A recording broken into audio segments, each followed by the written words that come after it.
Today I have a message I'd like to bring to you. It's about attitude. And the title of the message is Attitude is Everything. Anybody here much interested in watching Olympics and what would be Winter or Summer Olympics, and maybe over the years you have? When I was a kid, it was huge because it was like East versus West. There's this international competition between the Western countries and the communist countries, and there's this big battle who could win the most medals. And I remember that being a big thing. And years ago, even a year before I was born, the 1960 Olympics in Rome, a sprinter, a woman by the name of Wilma Rudolph, won 3 gold medals in one Olympics. At the time, it was a record.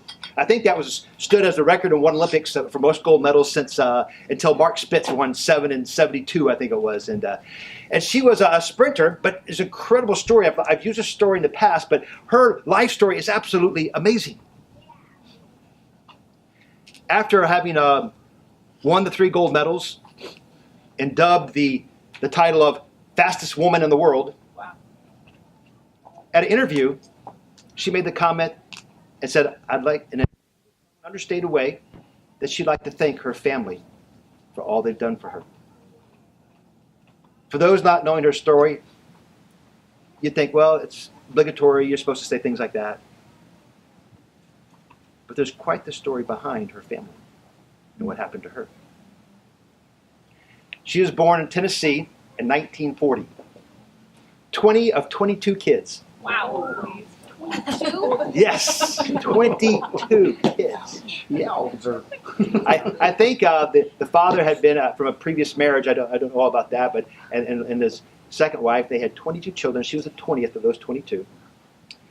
By 5, she had scarlet fever, double pneumonia, and polio. Whoa. Wow. Wore a brace on her left leg for years. Her mother, who took care of homes, domestic cleaner worker, and her father drove a bus. And back in the 40s, especially in the South, it wasn't always advantageous to be African American.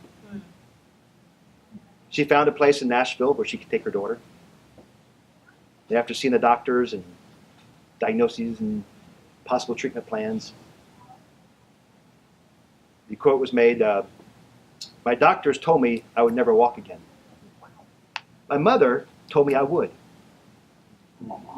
I believed my mother. Amen. And these trips down to Nashville to see the doctor and clinic that would allow them to be seen, she learned physical therapy techniques for her daughter, her leg. Of course, in the 40s, those were kind of in infancy of physical therapy. But she learned those techniques, and she took them back. And being 20 of 22 kids, she had 21 other physical therapists to be. So she taught the kids how to do the physical therapy techniques to rub Wilma's legs, to stimulate them so that that left leg would grow and catch up with the other leg. And so they all had their turn to rub Wilma's leg.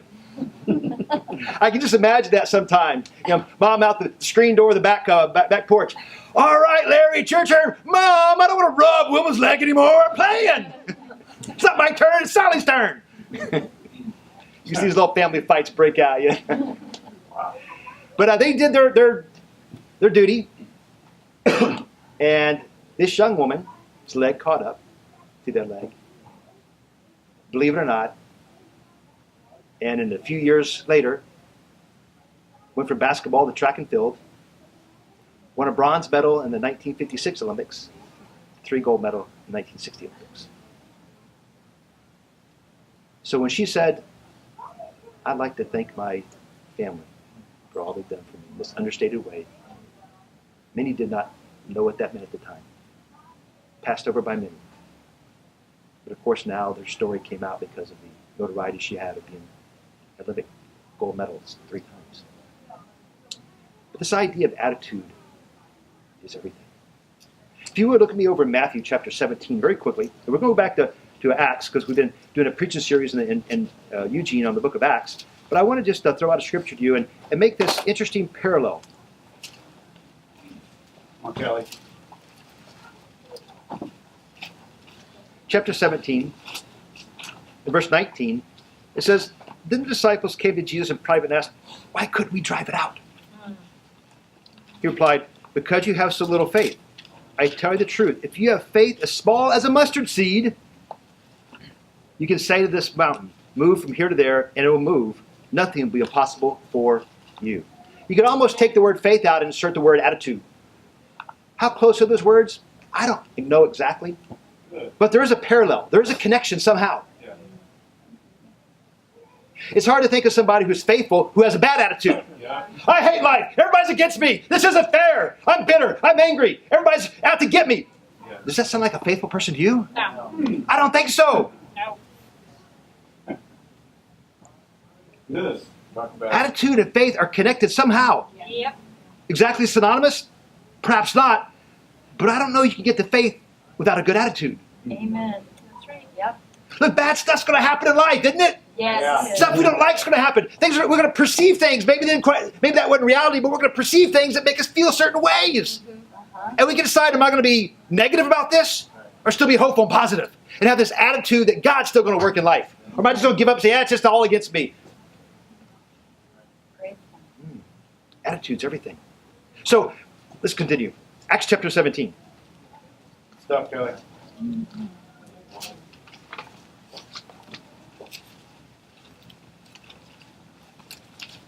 This first point, attitude is everything. Chapter 17, verse 1. They had passed through Amphipolis and Apollonia. They came to Thessalonica, where there was a Jewish synagogue. As was his custom, Paul went into the synagogue, and on the 3 Sabbath days, he reasoned with them from the Scriptures, preaching there at the synagogue, explaining and proving that Christ had to suffer and rise from the dead. This Jesus I'm proclaiming to you is the Christ. Some of the Jews were persuaded and joined Paul and Silas, as did also a large number of God-fearing Greeks and not a few prominent women. But the Jews were jealous, so they rounded up some bad characters from the marketplace, formed a mob, and started a riot in the city. Wow. They rushed to Jason's house in search of Paul and Silas in order to bring them out to the crowd. But when they did not find them, they dragged Jason and some other brothers before the city officials, shouting, "These men have caused trouble all over the world, have now come here." These guys have caused trouble all over Oregon, trying to start fellowships and churches and believers in God everywhere. How rude. These men have caused trouble all the world, and they come here. And then Jason has welcomed them in his house. And they all defied Caesar's decrees, saying there's another king, one called Jesus. When they heard this, the crowd and the city officials were thrown into turmoil. Then they made Jason and others postpone and let them go. Now this whole situation in Thessalonica and the attitude that people had about God and His Word is now contrasted in what happened in the next town that Paul and Silas went, a town called Berea. Yeah. Notice how God talks about the attitude of these other people as different from the people that they just left. In verse 10, as soon as the night, the brothers sent Paul and Silas away to Berea. On arriving there, they went to the Jewish synagogue. Now the Bereans were of more noble character than the Thessalonians, for they received the message with great eagerness and examined the scriptures every day to see if what Paul said was true. Many of the Jews believed, as did also a number of prominent Greek women and many Greek men. What a difference. What a contrast. Attitude is everything. Where's my attitude? Where's your attitude? Where does that lie? There's a rude awakening when I graduated high school and went off to college. Went off to college and realized, I'm a lot more averaged in life than I realize. I'm a whole lot more average than I realize. Come on, Kelly. And everybody is just as smart or smarter. Or they wouldn't be there, right? All of a sudden I'm thinking, I like to say 5'10" and 3/4. Brown hair, brown eyes. I think when I went to freshman in college, $155 and 155 pounds. And everybody has had chemistry, physics, calculus in high school. It seemed. But one thing I realized that I can show up with is the right attitude. And that's something I can control. I can come in and just get my college C maybe, and get the degree and be done with it. Kind of, well, can't accomplish much. Life's against you. Everybody's doing the same thing. Got to get in line. Or I can say, you know what? I'm going to have a different attitude. Mm-hmm. I'm going to embrace this. I want to excel. And that doesn't matter if I'm 5'10" and 3/4 or 6'2" or 3 and all the other things that, gee, I wish legs had grown more, this and that. It doesn't matter. The attitude is there. It doesn't matter what package it comes in. The attitude is something I can affect. Yep. Mm-hmm. And that's what I want. But little did I know that I'd meet some Christians, become a Christian, and have an attitude now for God that I want to embrace God and His Word and His church. Amen. Yep. Amen. Or is it, what does all that church and God stuff do for me anyway? I go and all I do is ask for money. All depends on attitude. Mm-hmm. Doesn't it? Every relationship we have, it all depends on attitude as well. How well your marriage goes, how well roommates relationships go, with your parents, with your siblings, with a boss, with a professor. It's what attitude am I going to take into that? What attitude am I going to take into my relationship with God? Where do I want that relationship to go? And one thing I could change was my attitude. I could. That's something I could change. But I want this Berean attitude towards God and His Word. That I'm not looking for excuses. Well, God, I'd be more serious about your Word. I'd be more serious about this Christian life. I'd resist temptation more if I wasn't so busy with school all the time. God, I've got General Chem and Calculus this first year. And next year's Organic Chemistry. And then there's Analytical. And then there's P-Chem. And, God, maybe when I graduate, I get more serious. Mm. Then when you graduate, you work at this job. God, I've got to put all this time in. I've got to do a good job so I can, keep this job and advance. And I met that special someone. And maybe when I really feel invested and tenure at this job, well, then we get married and we have kids. Well, God, when the kids get older, maybe they're out of high school and empty nesters, then I get serious. Wow. Yeah. And then we go on, we go to retirement. Then we go on, and then finally, you have no more days and you never got serious. Wow.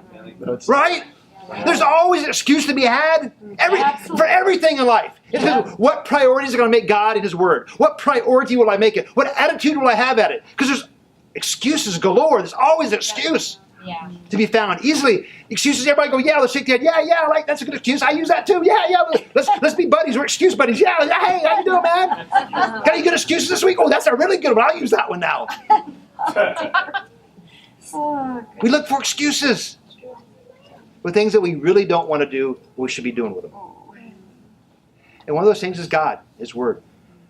I'm looking for excuses because I'm not ready to have the right attitude about this relationship. But see, that's something that can be changed. Amen. And it doesn't matter what package it comes in or what it looks like on the outside. It's all about my attitude towards it. If you want to go ahead and make that little bit of leap to faith, please do so. Because somehow those are connected. And what is your attitude today? What's my attitude? Thank you for being here. Mm-hmm. I hope it's the start of some new attitude. And not, well, yeah, I squeaked it out, but I can't do much more than that.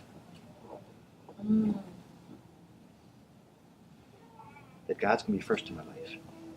Well, if I do that, how will that affect my job and my school and that special someone I want to meet?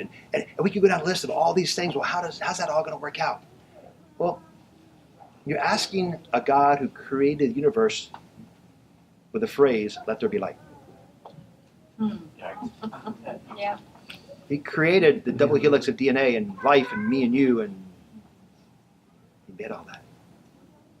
Do you think He can figure out what's best for my life? If I trust that?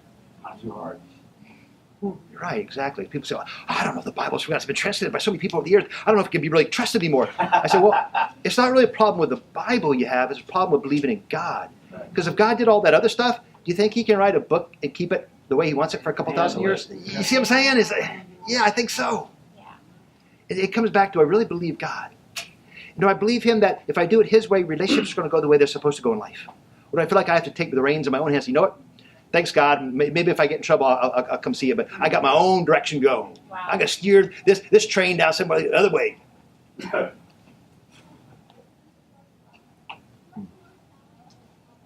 Attitude is everything. And you and I get to decide. It's called free will. I got to admit, I got to confess to you that as a preacher, especially as a younger preacher, free will, the idea of free will would drive me crazy. Because I'd talk to somebody, they'd start following God, and then they'd want to veer off and go back to some other way for whatever reason. Yeah. And for young men that I'm counseling, it's almost invariably it'd be about Girl. Yeah. young men, young girls. Yeah, exactly. So, oh, but I don't want to say, no, don't do this. You're grabbing something pleasurable right for the moment, but it's going to snowball the problems and issues. You got to find a woman who loves God first, and wait the extra little bit of time to find that person. No, and she's the. They come back later after a few months and like, well, what happened to the relationship? Meet them somewhere, run into them at the grocery store or wherever it was, and we broke up a while. And since then, there's been Sally and Jane and Don and Sally. And, really? You want to come back to God? I don't know if I'm ready. I just feel like I want to. But next is, come on back! What's wrong with you? Can't you see what you're doing? Amen for self-control, brother. It's been up like this. No, Kelly. Don't do it. So we get to our choice, though. Whether you want to have the right attitude or not, it's up to you. You get that choice. God's given that to you. And that's why each person gets judged in the last day individually. Yes. That's why I answer for nobody on the day of judgment except me. Preacher, minister, yeah, it's true. I can only encourage and persuade. Right. Each of us have to answer to God on the last day ourselves. But I get to choose the attitude I'm going to have towards this relationship with God and His Word. I get to choose that. And nobody else. God says, you're going to have it. My power is going to give you that right to make a decision, and nobody can take that authority from you if you want it. If you want to leave me, you can do that. But if you want to stay with me, you can stay with me. And nobody, including Satan and his forces, cannot drag you from me, this relationship, if you want it. I'll ensure that, God says. Yep. Amen. Come on. That's Hey, awesome. God. If I want it. If I don't, until I breathe my last, I can do whatever blankety blank I want.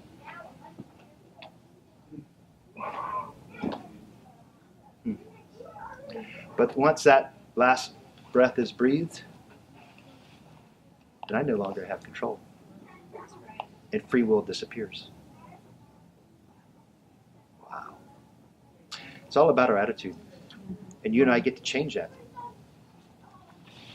I love this about Christianity is that you can have the wrong attitude and be close to Christians, and you can have Christians who will say something to you. Mm-hmm. Come on.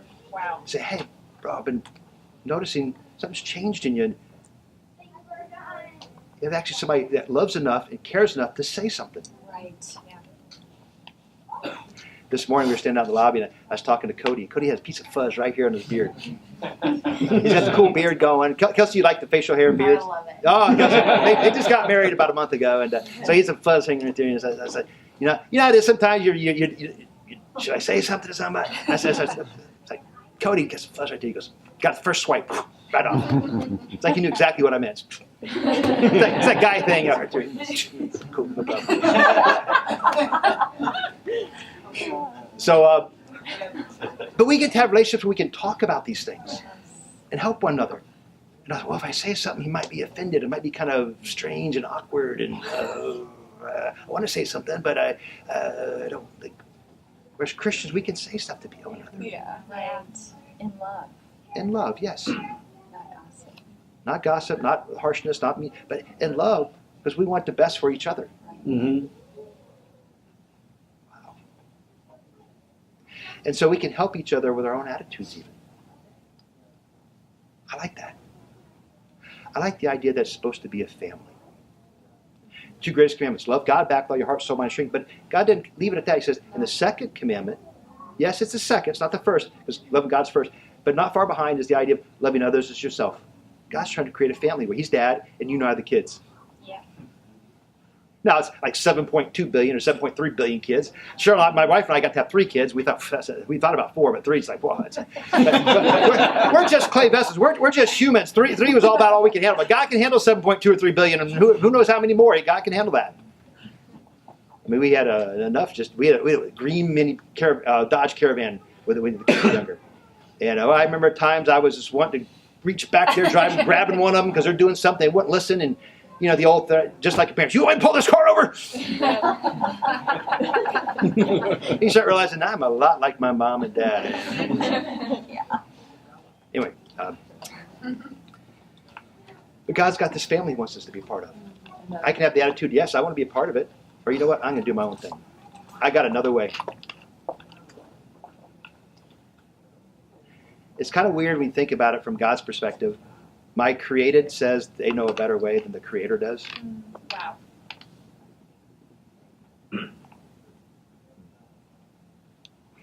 Well, God, if I really like this person and he or she to kind of keep the relationship going, he gets more and more involved physically, and I just want it to go that way because I want to hold on to this, and I know I shouldn't, and I don't know that I want to, and it's kind of, but I want this. Yeah, I should have a different attitude, not expressing my anger at home and with the kids and my wife. I could do, but I just got to blow the steam off somebody. I got all these problems, and it's their fault. And they keep doing these things, and you go on down a list of things.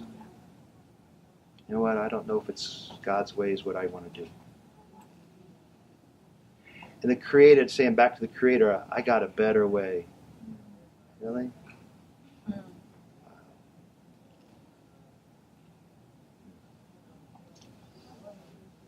Let me go on to the second point, the final point here.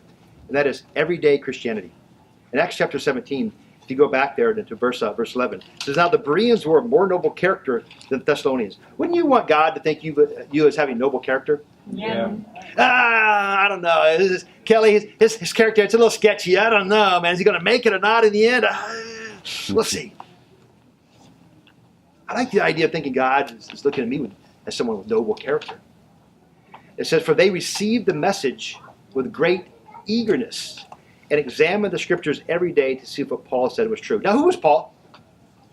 One of the apostles, has seen Jesus, wrote how much of the New Testament?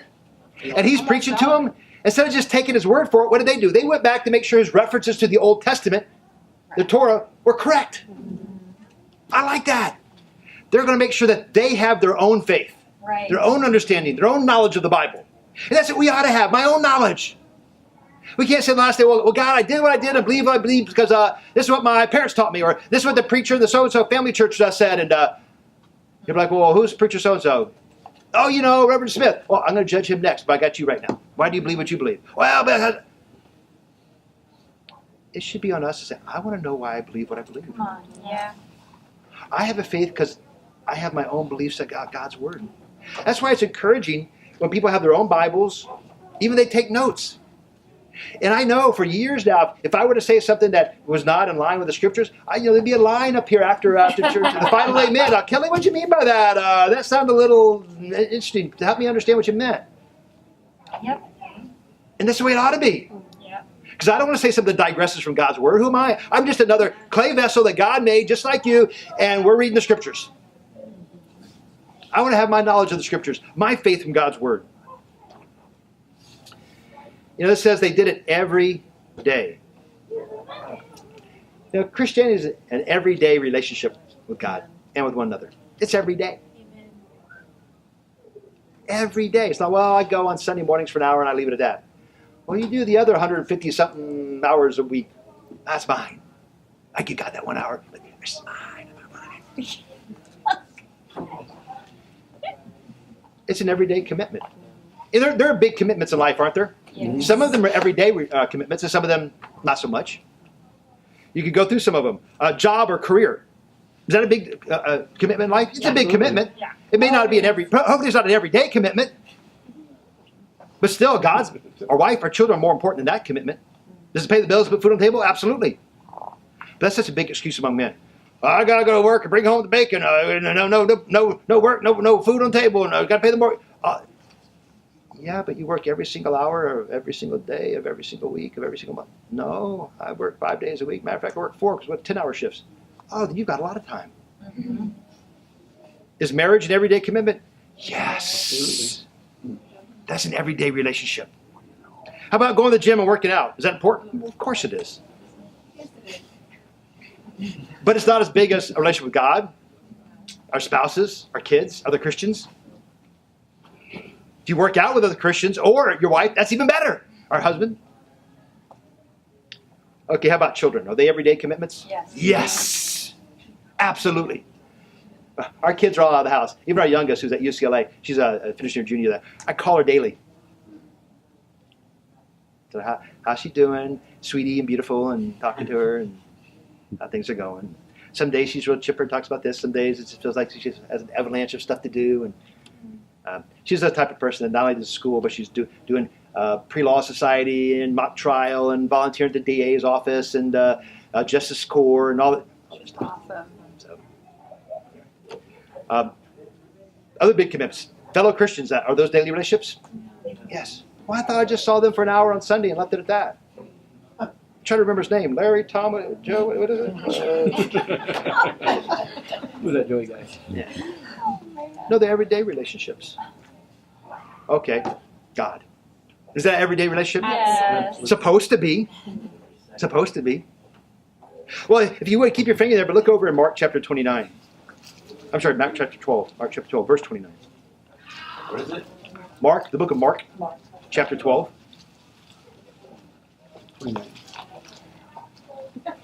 And verse 29. It says, the most important one, answered Jesus, is this. Hear, O Israel, the Lord our God, the Lord is one. The Shema from Deuteronomy 6. Love the Lord your God with all your heart, with all your soul, with all your mind, and with all your strength. The second is this. Love your neighbor yourself. There's no commandment greater than these. God says, love him back with all our heart, soul, mind, and strength. He's supposed to be the most important relationship in our life. You mean, Kelly, more than your wife? Yes. More than your kids? Yes. More than the Christians? Yes. Well, how do you think these other relationships are going to go well if I don't put God first? I figured out, I'm the relationship guru on this planet. I got it all figured out how to make a marriage and kids and family and Christian fellowship just perfect? No, I don't. See, I've got this sinful nature, and it'll always get in the way of having good relationships. Because the other person has a sinful nature too, and they always bump and collide. Pride, anger, selfishness, deceit. I mean, you go on and on. And for me, a big one was dealing with my anger, sinning in my anger. My marriage, my children, and learning how to change that, repent of that. So that could, without God's help, could tear a relationship apart. And we all have our sinful natures that we bring in. And baggage from the past, and the bitterness, and on, the lack of trust, and insecurity, and worry. All these things, without God, we have these potential things that tear relationships apart. What God's intent is that relationships become close in this life and then for eternity.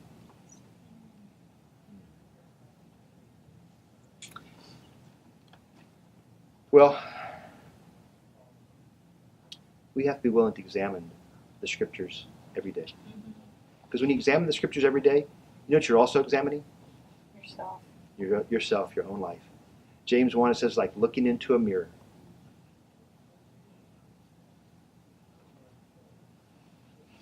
Because you can't help it. And you see what it means to have a relationship with God and what God calls a son or daughter and what that should look like and the relationships we should have. We can't help but comparing ourselves by looking in the mirror of God's words and that's something that's good and that's something that needs to change. We should have the attitude of wanting to change it. And you can apply this to marriage. My wife can say, honey, you're messing up the family budget by going down to the local casino, especially when we lived in California, and blowing this money. It totally wrecks the family budget. And things we're supposed to be behind the kids, and this and that. And I'm like, I work hard. I'm stressed. Honey, it's a way of relief on a Fridays to go and blow 100, 200, and you give me a hard time because it's my emotional therapy I need. Whatever, honey. Fine, I'll go back to the casino again. I'm out of here. Wow. Is that the attitude I want in life? When I see it as something I should change? Is that the attitude I should have?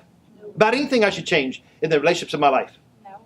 Especially the everyday relationships with God my wife, my kids, other Christians. And there's some things I should change. I should embrace that help. It's like the fuzz on the beard. Hey, Kelly, right there, that casino thing and $200 off every Friday. Man, it ain't working. It's tearing things apart. I like that fuzz right there. Leave me alone. It's right where it needs to be. I'll let it get bigger. I think of that.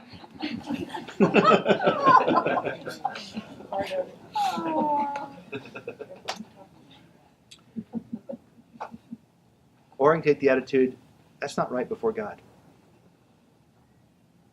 I need to change that. I see it in the mirror. It's hanging right there. I should just go ahead and take it out. But do I want to? Do I make excuses? She's always nagging me. She's always on me. She's got the kids with brats. I mean, we say all kinds of things to excuse our actions that we know we should change.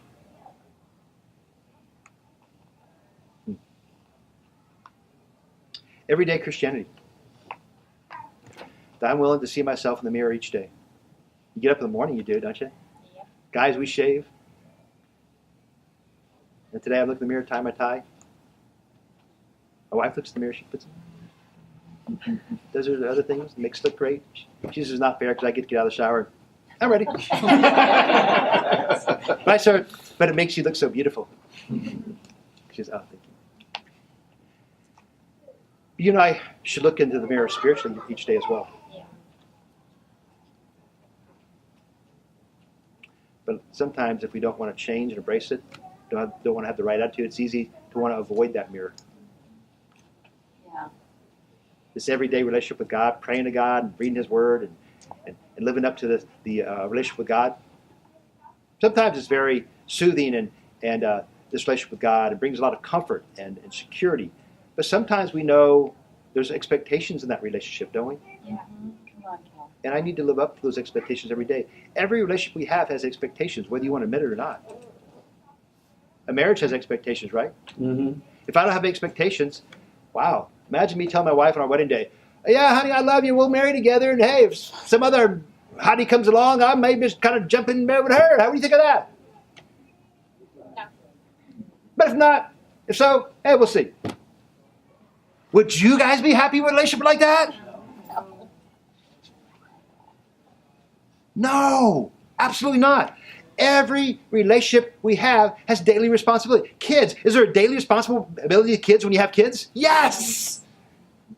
You take your career, your job. Are there daily responsibilities you have to that boss and to the other folks you work with and your responsibilities at work? Yes. If you don't do them, guess what happens? You don't work here. Good point. You have roommates. You're not married yet. If your roommates eats your stuff and throws his socks and underwear around and just doesn't pick up stuff, doesn't pay his share of the bills, guess what's going to happen to that living arrangement? Not happy. You go down a list of every relationship we have. If we want the relationship, we live up to the expectations. If we don't, then all of them have a greater sense of security and happiness and love and comfort. And they all should have that as the major explanation of those relationships and definitions. But also there's understandings and boundaries to those relationships too. If we don't live in those boundaries of that relationship, we seriously hurt it.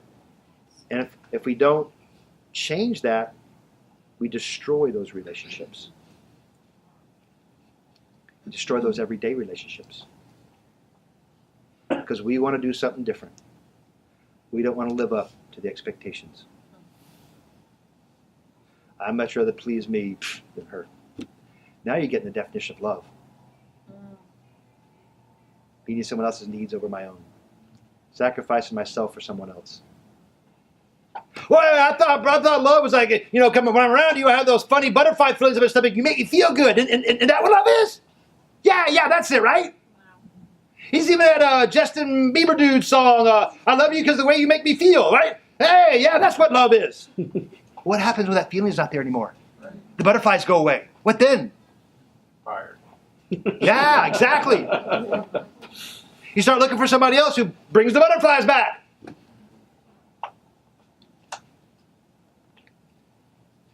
But again, it gets into understanding what is an everyday relationship. Am I willing to change my definition of love to meet God's definition of love? of sacrificing myself for the needs of another? Their needs are even more important than mine. Because really, if not, they're just practicing self-love. I love you because of the way you make me feel. Justin, you're just one of the created. God defines it differently.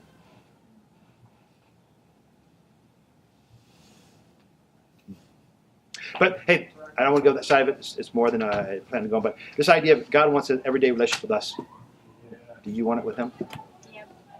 He wants us to have everyday relationships with each other. Imagine we had kids, our 3 kids didn't want to be around each other. I'll see you at Thanksgiving, Christmas, and Easter, and that's it. See ya. Thanks for changing my diapers, Mom, but I'm out of here. God says, I want a family. I'm Dad. I love you with everything I have. I want you to love me back with everything you have. All your heart, soul, mind, strength. And this is an everyday relationship. There'll be plenty of things to excuse yourself. There's plenty to find. But we all know when someone has the attitude to love God first and when someone doesn't. It's obvious. Let's have the attitude. I can love God back with all my heart, soul, mind, strength. And love what Jesus says. God says it's there for you if you want it. And you can have it. And no one can take that away from you if you want it.